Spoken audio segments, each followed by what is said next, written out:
আসসালামু আলাইকুম। এখন শুনবেন সংবাদ শিরোনাম। বিদেশ যাত্রার জন্য অনুকূলে নয় খালেদা জিয়ার শারীরিক অবস্থা। মেডিকেল বোর্ডের সবুজ সংকেত পেলেই আসবে এয়ার অ্যাম্বুলেন্স। তারেক রহমানের নেতৃত্বেই আগামী নির্বাচনে অংশ নেবে বিএনপি, বলছেন নেতারা। ইশতেহার তৈরিতে কাল থেকে শুরু হচ্ছে দেশ গড়ার কর্মসূচি। প্রশাসনিক কুর মাধ্যমে ক্ষমতায় যাওয়া যাবে না, সিলেটে ৮ দলীয় সমাবেশে জামায়াতে আমির। গণভোটে হ্যাঁ ভোট দেওয়ার আহ্বান। বাংলাদেশের সাথে সম্পর্ক রাখতে হলে শেখ হাসিনাকে ফেরত দিতে হবে, বলছে এনসিপি। ভারতের বিরুদ্ধে আগামী নির্বাচনে বিশৃঙ্খলা সৃষ্টির পাঁয়তারার অভিযোগ। তফসিল ঘোষণার আগে ১০ ডিসেম্বর রাষ্ট্রপতির সঙ্গে সাক্ষাৎ করবেন সিইসি। আইন শৃঙ্খলা পরিস্থিতি স্বাভাবিক রাখাই চ্যালেঞ্জ, মন্তব্য পররাষ্ট্র উপদেষ্টার। আসসালামু আলাইকুম। এতক্ষণ দেখছিলেন সংবাদ শিরোনাম, এখন দেখবেন বিস্তারিত। এয়ার অ্যাম্বুলেন্স প্রস্তুত থাকলেও খালেদা জিয়ার শারীরিক অবস্থা বিবেচনা করে লন্ডন নিতে দেরি হচ্ছে। রাজধানীর এভারকেয়ার হাসপাতালে চিকিৎসাধীন বিএনপি চেয়ারপারসনের স্বাস্থ্যের অবস্থা জানাতে হওয়া ব্রিফিংয়ে এমনটা জানিয়েছেন তার ব্যক্তিগত চিকিৎসক ডাক্তার এজেডএম জাহিদ হোসেন। তিনি বলেন, শারীরিক পরিস্থিতি এখন প্রাধান্যের বিষয়।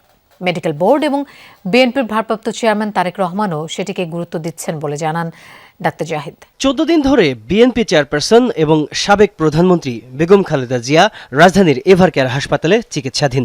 গত 23 নভেম্বর রাতে শ্বাসকষ্ট দেখা দিলে খালেদা জিয়াকে এভারকেয়ারে ভর্তি করা হয়। অধ্যাপক শাহাবুদ্দিন তালুকদারের নেতৃত্বে দেশি বিদেশি বিশেষজ্ঞদের সমন্বয়ে গঠিত মেডিকেল বোর্ডের অধীনে চলছে খালেদা জিয়ার চিকিৎসা। বেগম খালেদা জিয়াকে উন্নত চিকিৎসার জন্য শুক্রবার লন্ডনে নেওয়ার সিদ্ধান্ত নেয় মেডিকেল বোর্ড, কিন্তু বৃহস্পতিবার রাতেই তার শারীরিক অবস্থার অবনতি হওয়ায় পরিবর্তন হয় সিদ্ধান্তের। কারিগরি ত্রুটির কারণে এয়ার অ্যাম্বুলেন্সও পৌঁছাতে পারেনি। পরবর্তী সিদ্ধান্ত হয় শারীরিক অবস্থা বিবেচনায় রবিবার বেগম খালেদা জিয়াকে নেওয়া হতে পারে লন্ডনে, কিন্তু শনিবারও আসে সিদ্ধান্তের পরিবর্তন। খালেদা জিয়ার চিকিৎসা নিয়ে বিকেলে সাংবাদিকদের ব্রিফ করেন ব্যক্তিগত চিকিৎসক ডাক্তার এজেডএম জাহিদ হোসেন।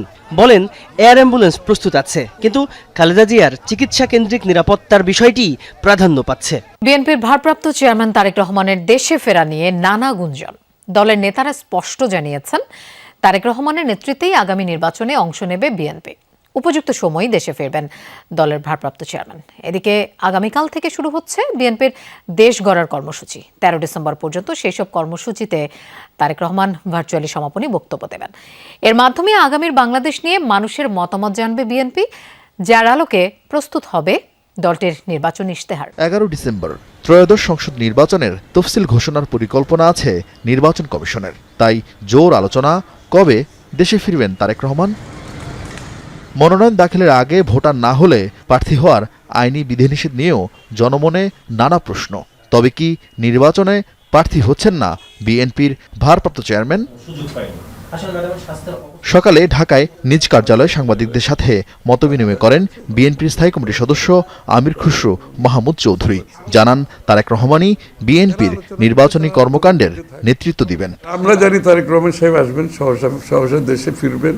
ওনার বাড়িঘর সব প্রায় শেষের দিকে, ওনার অফিসের কাজও প্রায় শেষের দিকে। উনি দেশে ফিরে আমাদের নির্বাচনী নেতৃত্ব দিবেন। ওনার নেতৃত্বে মন্ত্রিসভা গঠন হবে।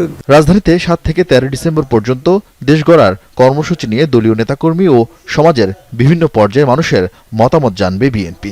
যারা নির্বাচন নিয়ে এতদিন অস্থির হয়েছিল, তারা এখন নির্বাচন পেছানোর ষড়যন্ত্রে লিপ্ত বলে অভিযোগ করেছেন সমমনা ইসলামী দলগুলোর নেতারা। সিলেটে 8 দলের বিভাগীয় সমাবেশে তারা এমন অভিযোগ করেন। পাশাপাশি সংস্কার ও নির্বাচন নিয়ে সকল ষড়যন্ত্র রুখে দেয়া হবে বলেও উল্লেখ করেন তারা। দুপুর থেকেই খণ্ড খণ্ড মিছিল নিয়ে সমাবেশ স্থলে জড়ো হতে থাকেন নেতাকর্মীরা। এ সময় নেতাকর্মীদের হাতে দলীয় প্রতীক। বিকেল 3টার দিকে সমাবেশ স্থলে পৌঁছান কেন্দ্রীয় নেতৃবৃন্দ। খেলাফত মজলিসের আমির মাওলানা মামুনুল হক বলেন, আগামী নির্বাচন শুধু প্রতীকের নয়, এটি জুলাই সনদ বাস্তবায়নের নির্বাচন। গণভোটে যারা ন্যায়ের পক্ষে ক্যাম্পেইন করবে, জনগণ তাদের প্রত্যাখ্যান করবে বলেও মন্তব্য করেন তিনি।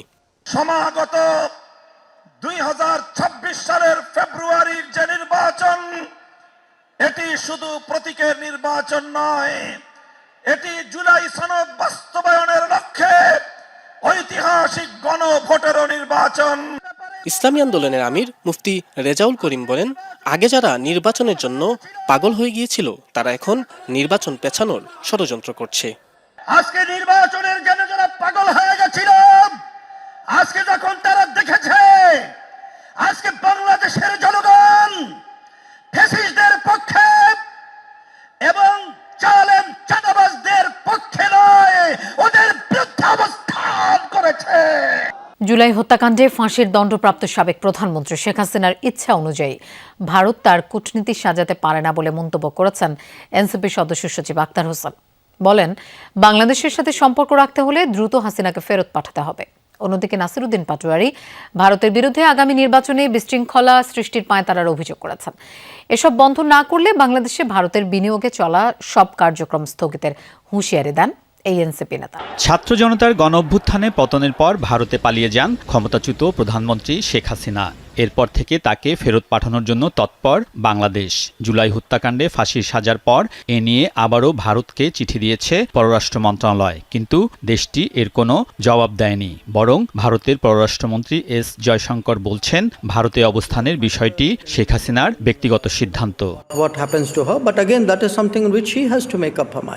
শেখ হাসিনাকে নিয়ে ভারতের এ ধরনের কূটনীতিতে ক্ষোভ জানিয়েছেন এনসিপি সদস্য সচিব আক্তার হোসেন। কোন একজন গণহত্যাকারী, মানবতা বিরোধী অপরাধী, তার ইচ্ছার উপর নির্ভর করে কোন একটি দেশ তার ডিপ্লোমেসি সাজাতে পারে না।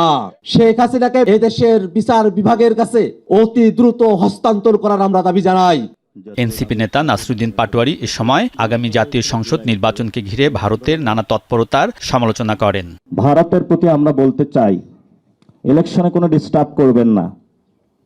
যদি ডিস্টার্ব করতে আসেন, এই বাংলাদেশে আপনাদের অনেক ইনভেস্টমেন্ট রয়েছে, আমরা এখনো কিন্তু কিছু বলি নাই, সবকিছু বন্ধ হয়ে যাবে। জাতীয় সংসদ নির্বাচন ও গণভোটের তফসিল ঘোষণার আগে আগামী 10 ডিসেম্বর রাষ্ট্রপতির সঙ্গে সাক্ষাৎ করবেন প্রধান নির্বাচন কমিশনার এম নাসিরুদ্দিনের নেতৃত্বাধীন নির্বাচন কমিশন ইসি। প্রথা অনুযায়ী রাষ্ট্রপতির সঙ্গে সাক্ষাতের পর নির্বাচনের তফসিল ঘোষণা করা হতে পারে। রাষ্ট্রপতির সঙ্গে সাক্ষাতের আগে আগামীকাল 7 ডিসেম্বর তফসিল নিয়ে নির্বাচন কমিশন নিজেরা সভায় বসার কথা রয়েছে। নির্বাচন কমিশন সূত্র বলছে, 10 ডিসেম্বর রাষ্ট্রপতির সাথে ইসির সাক্ষাতের 2-1 দিনের মধ্যে তফসিল ঘোষণা করা হতে পারে। ফেব্রুয়ারিতে ত্রয়োদশ সংসদ নির্বাচন ও গণভোট আয়োজনে ডিসেম্বরের দ্বিতীয় সপ্তাহে তফসিল ঘোষণার কথা আগেই জানিয়েছিল নির্বাচন কমিশন। আসন্ন নির্বাচনটি আদর্শ নির্বাচন হতে হবে, জানিয়ে কারো কোনো অভিযোগ থাকবে না। এক্ষেত্রে আইন শৃঙ্খলা পরিস্থিতি স্বাভাবিক রাখার বিষয়টি খুব গুরুত্বপূর্ণ বলে জানিয়েছেন পররাষ্ট্র উপদেষ্টা তৌহিদ হোসেন। সকালে রংপুর জেলা প্রশাসকের সম্মেলন কক্ষে জেলা ও পুলিশ প্রশাসনের সাথে মত বিনিময় সভা শেষে এসব কথা বলেন তিনি। তৌহিদ হোসেন বলেন, নির্বাচনে হেরে যাওয়ার সম্ভাবনা থাকলে ভোট কেন্দ্রে অনেকে গণ্ডগোল করার চেষ্টা করতে পারে, সেজন্য আইন শৃঙ্খলা বাহিনীকে প্রস্তুত থাকতে হবে বলেও জানান তিনি। মত বিনিময় সভায় জেলা প্রশাসক, পুলিশ সুপার সহ অন্যান্যরা উপস্থিত ছিলেন। এটা একটা আদর্শ নির্বাচন হতে হবে, যেটা থেকে কারো কোনো কমপ্লেন থাকবে না, এবং সেক্ষেত্রে আইন শৃঙ্খলাটা খুব গুরুত্বপূর্ণ।